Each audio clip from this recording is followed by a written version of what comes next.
Strong travel/foodie, found family drama shoots itself in the foot. This is one of those books where everyone is flawed, and it tells a remarkable story because of this, not in spite of it.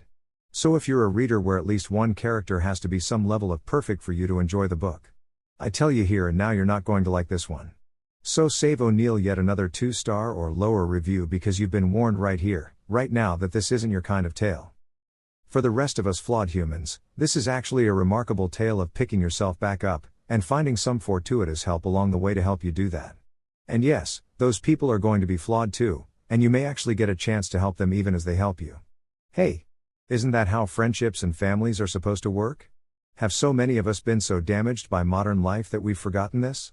Or is it the idealized world of Booklandia that is just too perfect?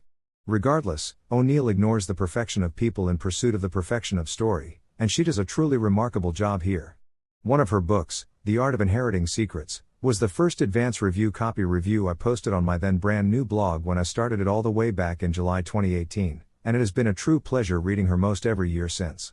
Of those I've read in that time, this is easily in the upper half in terms of depth of emotion evoked and pure joy of reading. As a foodie and travel romp, this story also works quite well. While we don't get the steaks or Rocky Mountain oysters of Colorado, once the story starts traveling beyond the US, we wind up in a few different countries and a few different cafes within each, and the food honestly sounds phenomenal. I hope O'Neill had recipes for these fictional dishes, because I absolutely want my wife to try to make some of them for me. No, I'm not joking about this at all. That is how lovely and visceral O'Neill makes these scenes.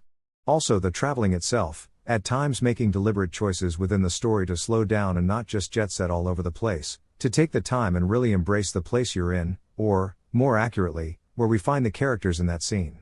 Warts and all. But I did mention that for all the praise I've heaped on this book, deservedly, it shot itself in the foot too, right? Well, to discuss that part absolutely goes into spoiler territory, and since the various places I post these reviews don't always have good spoiler tags, let's play it this way, shall we? And now, the spoilers. Do not read below here if you do not want spoilers. You have been warned. Giving people who don't want to be spoiled time to leave. Okay, at this point I've given everyone's eyes a chance to leave before you read what I say next, so here come the spoilers. The blatant mistake O'Neill makes is that she allows her utter disdain for one particular type of tool to come through the page of the text here as much as her love of food and travel does.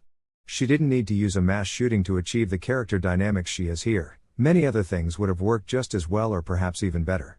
Not even that perhaps, as using this particular vehicle and using it the particular way O'Neill does will actively turn people off across the political spectrum for a variety of reasons, and many particularly pro-gun people will likely want to defenestrate the book from the highest available window.